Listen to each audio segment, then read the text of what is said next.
Eighth Man DVD.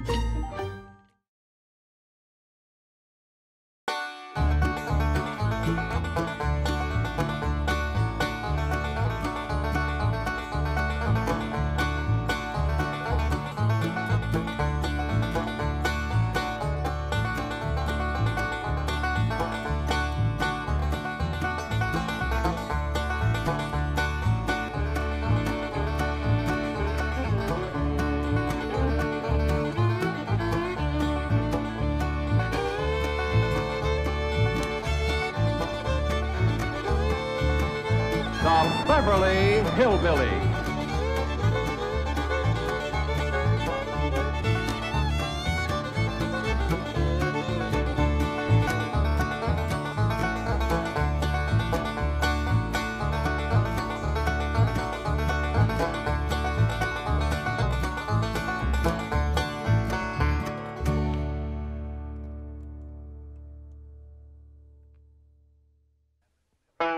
This is where the Clampetts live, but there ain't no one in, 'cause they went home for Christmas and a visit with their kin. And here they are arriving at the home they love the best, happy as a pack of squirrels returning to their nest. All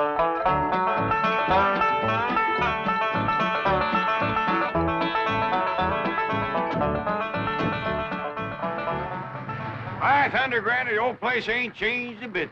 Pretty as ever. Prettier with the snow. Excuse me, Pa, but I got some friends to say howdy to. Yes, sir. They just don't make houses like this no more. Sure don't make them in Beverly Hills. I'll go get the bags, Uncle Jed. Reckon they just can't get wood like this. My grandpa chopped down the trees and built this all by hand. You say your grandfather built this cabin? He sure did. Oh, he must have been a remarkable man. He sure was. He finished the cabin in the morning, went to town, found a girl, courted her, married her, and carried her across that doorstep all before sundown. Tell me, Granny, was that 1897 or 1898? 1898. Yeah, that's right. She was 18 and Grandpa was 98. You say he was 98 and his bride was 18? That's right. Marriage didn't work out too good. Well, I don't doubt it. Yeah, Grandpa made the mistake of having his ma come live with him. Awful bossy old woman. Wouldn't let that little bride do nothing. Did everything herself. Your family has remarkable longevity. No. Yeah, they stretched the truth a little, too. Oh? Grandpa was the day over 90 when he married that girl. And his ma didn't bust up the marriage. That poor little bride just wore out, having so many young'uns to take care of. Oh, what happened to Elly May? Well, she just went to say howdy to some of her friends.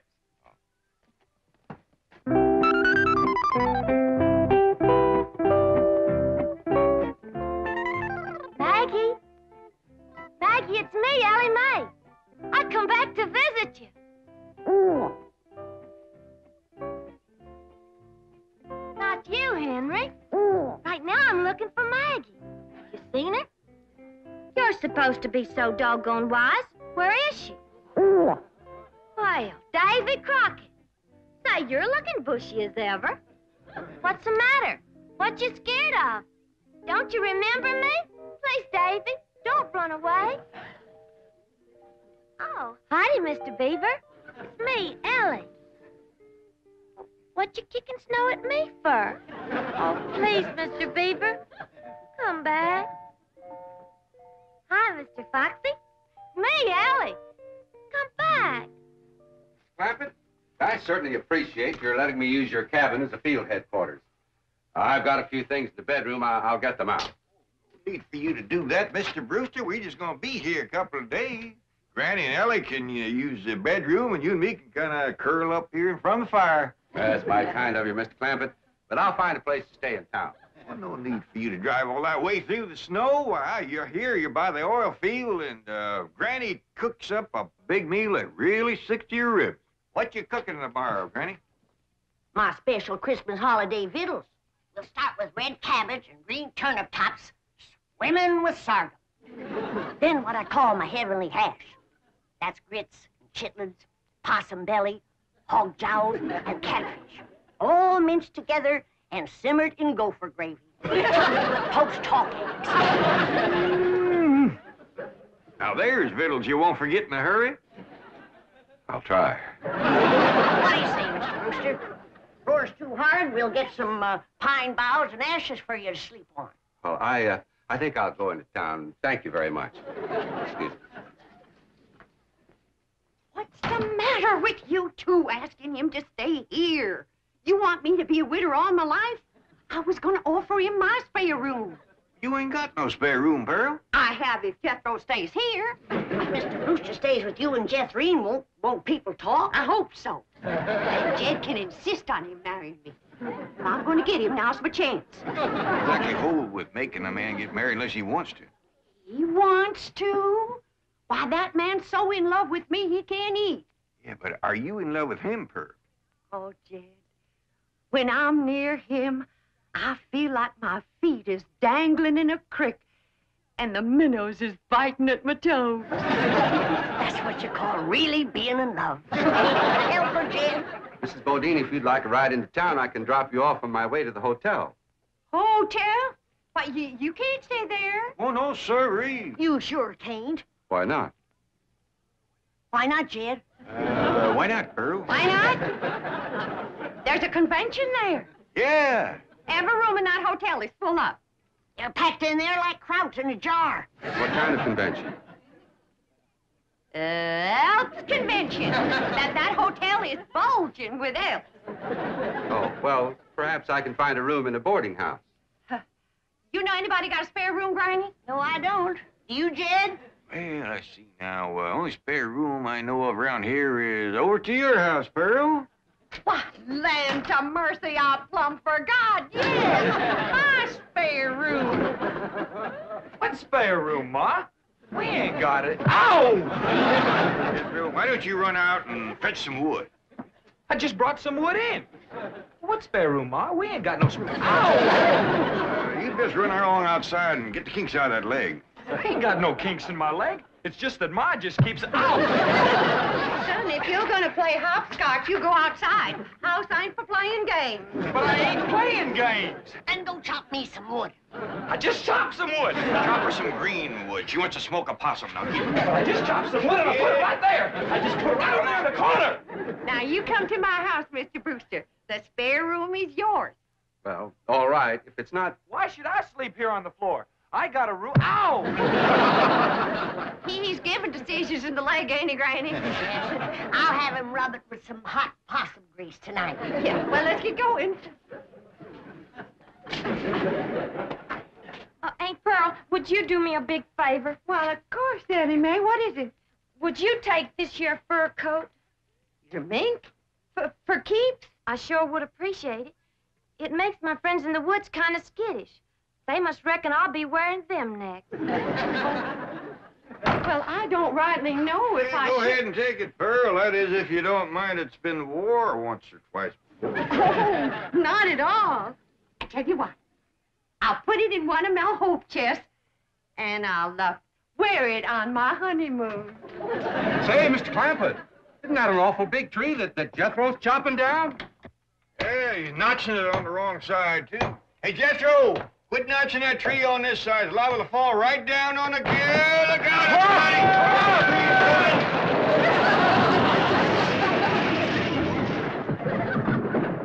It missed us. Praise the Lord. Well, the tree missed. We can get up now. Well, he might be chopping another one. Let's wait and see.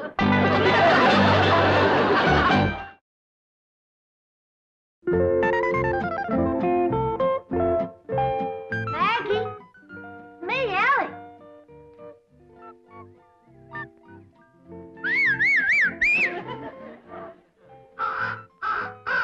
Freddie, you old rascal.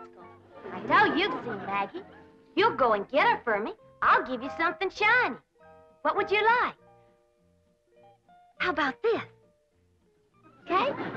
There. Go find Maggie. Smelly. Hi there, Smelly. It's me, Elly. It's a good thing you didn't see me in that mink coat. You might have gotten riled at me. It's one friend I don't want riled, it's you. Maggie, I knew Freddie would find you. Maggie, I'm so happy to see you. I told you I'd come and visit you, and here I am. Elly May, where are you? Over here, Paul. Now, don't you be scared of Paul. He won't hurt you none. Oh, now, who's this? This here's my old friend Maggie. You remember her? Sure I do. Howdy, Maggie. Say, Elly, we's all going over to Aunt Pearl's for supper. And after supper, we's all going over to that movie picture theater where Pearl works. Well, I'd he'd rather stay here. Well, Pearl says there's going to be a brand new picture from Hollywood called Ben Hur. Who's in it? According to Pearl, it's got the two biggest actors there is, Francis X. Bushman and Raymond Navarro. I'd still rather stay here, Paul. Now, we's all supposed to kind of surround Mr. Brewster and brag on Pearl's piano playing during the picture. Well, Jethro can brag extra for me. Jethro ain't going to be there. He just sat there all night and complained about Mr. Brewster having his room. Oh, come on, Elly. Don't you want to help Pearl get a husband? Okay, Paul. Bye, Maggie. Well, Paul, ain't you gonna kiss Maggie goodbye? I don't reckon so. Her husband might not like it. Come on, Elly.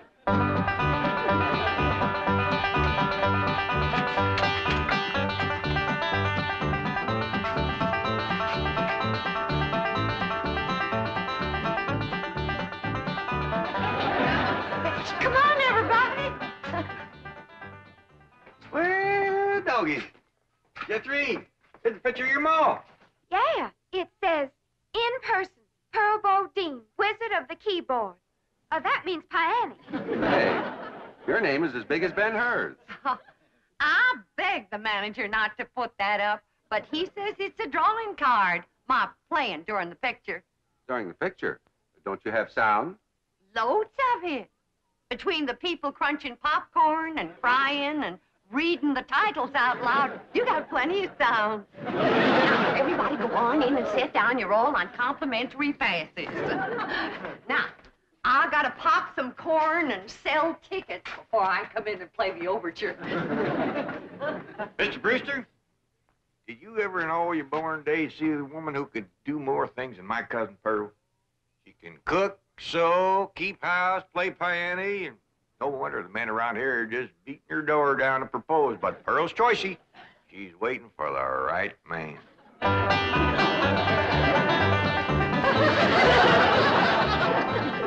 Here comes Aunt Pearl.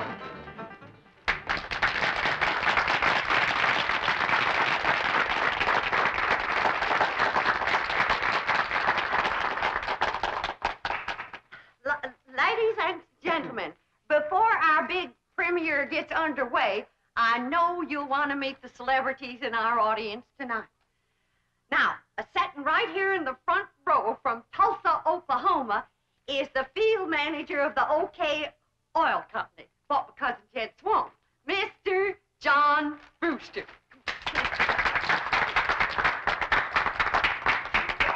Go through that tomato. Come on. Homer Winch, get up there and you clean off that screen right now. Ain't you ashamed? Yeah, Pearl, but I couldn't help myself. I'm just eat up with jealousy. I seen red. Well, I see it too, so clean off the movie screen.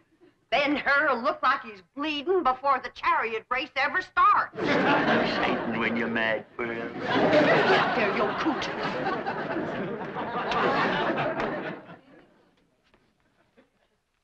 And now, folks, you're going to meet a real live millionaire and his family all the way from Beverly Hills, California. Your friends and my kinfolk, the Clampetts. Jed, Granny, Elly May.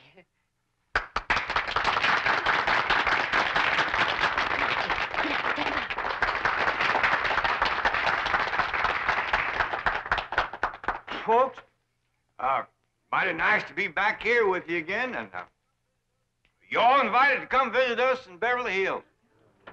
Got plenty of room and Granny will wamp up a mess of heavenly hash for you. Jim, can I show him my mink coat? Sure, Granny. This here is a genuine mink coat. Given to me by the banker. Nobody gets the wrong idea. There ain't no strings attached. I'm still the same sweet girl I was when I left here.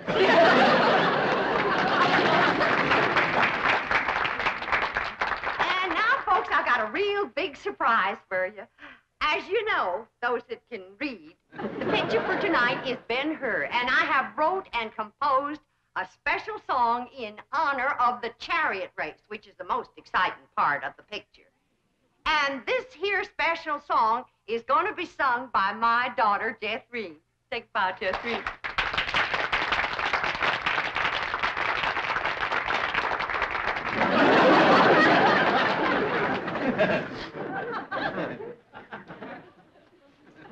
The song will be sung in its entirety during the chariot race, and you can all join in the chorus.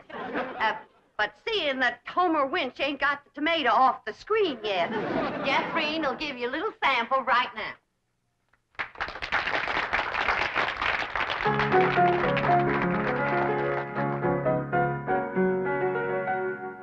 A mighty long time ago, couple of thousand years, in a town named Rome, which is far away from here, a feller named Ben Hur lived and went to school, and that young feller was a chariot driving fool. Drive them horses, Ben, Ben, drive them horses, Ben. Drive them horses fast, Ben, drive them for to win. Don't let that other rascal get ahead of you, or he'll win the race, and that'll never do. That's enough for now, Jethro.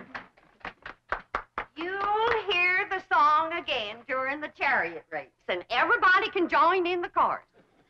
And now, during the playing of the overture, we invite your kind attention to the advertisements which will appear on the screen. I thank you. All right, Charlie!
Well, Mr. Brewster,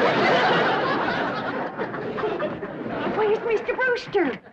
no, you find no. I never felt him leave. That serves you right, Pearl. That's what you get for throwing yourself at a city dude. Hush up. Well, them fellas ain't nothing but a bunch of playboys. Just like bees flitting from flower to flower, grabbing up the honey. And then when your petals is drooping, they fly away. Everybody can hear you. I ain't ashamed of what I got to say. I love Pearl Bodine. Hush up, Homer. Now, quieten down, Homer. You're making Pearl blush. Be my blushing bride, Pearl. Right here before your kinfolk, your neighbors, and Ben Hur. I'm asking you to marry me. Get up off your knees. You're making a spectacle of yourself. I caught him, Ma. I was sneaking out the door, and I caught him. I was not sneaking. I simply went outside for a breath of fresh air. Put him down. You, wasn't running away, was you, Mr. Brewster? No, of course not. Everybody's invited over to my house for apple cider.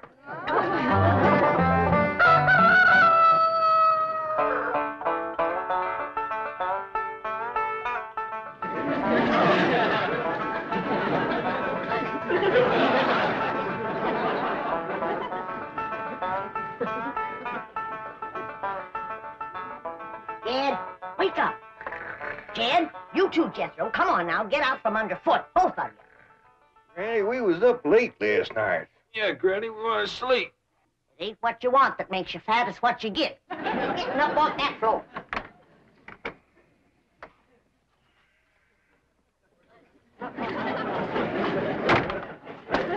Hey!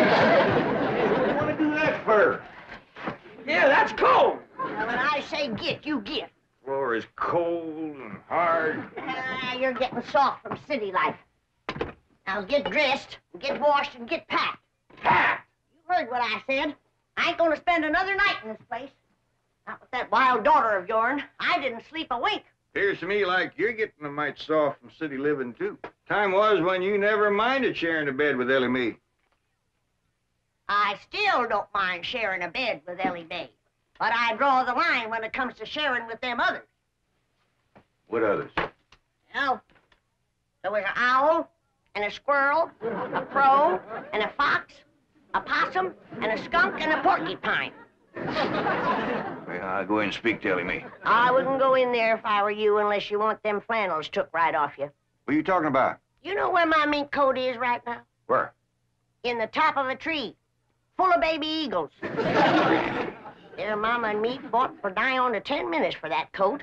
But with them claws on her, she could get a better purchase on it. Took it right out the window.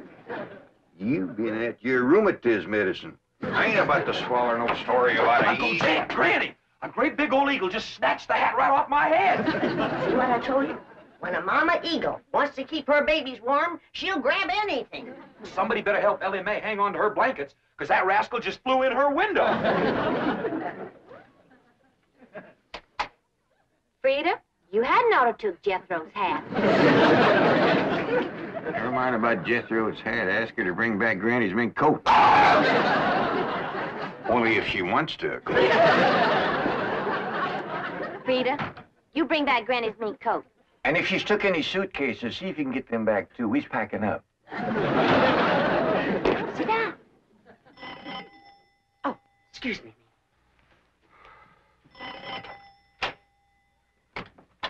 Good morning, Pearl. Homer Winch, I told you and I told you, don't come into my house without I invite you. I happen to be here in my official capacity as a jitney driver. You want no jitney? Well, Mr. Brewster does. Don't say nothing to Mr. Brewster, and I'll bake you 2 pies. Pearl, there's only one way you can seal my lips and stop my jitney. And that's with a smack. All right. No, I didn't say that kind. I mean, with a kiss. A kiss? That's my price. Take it or leave it. Homer, why, that's the most shocking, disgusting, insulting, disgraceful... Oh, Mr. Brewster! Pearl? Where'd you go, Pearl?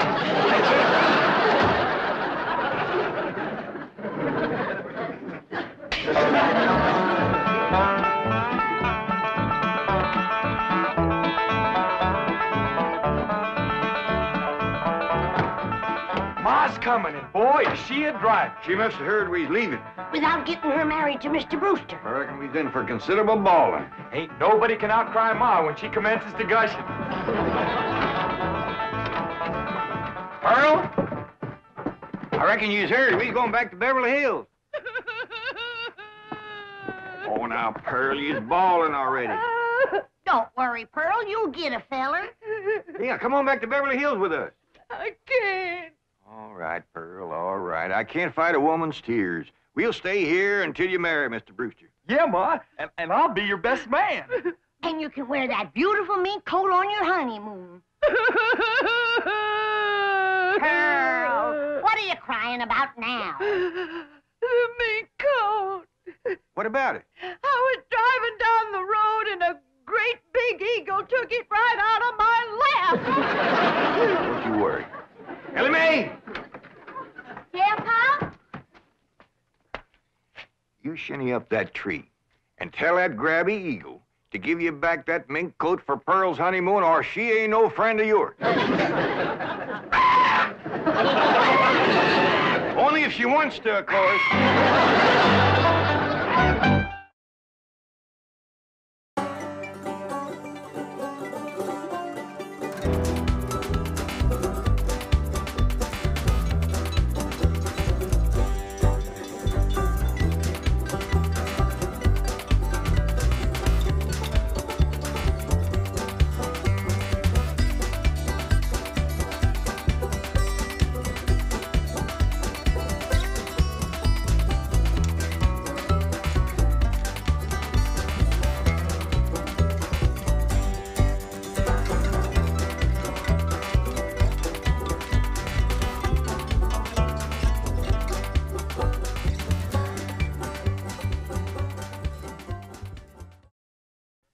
This has been a Filmways presentation.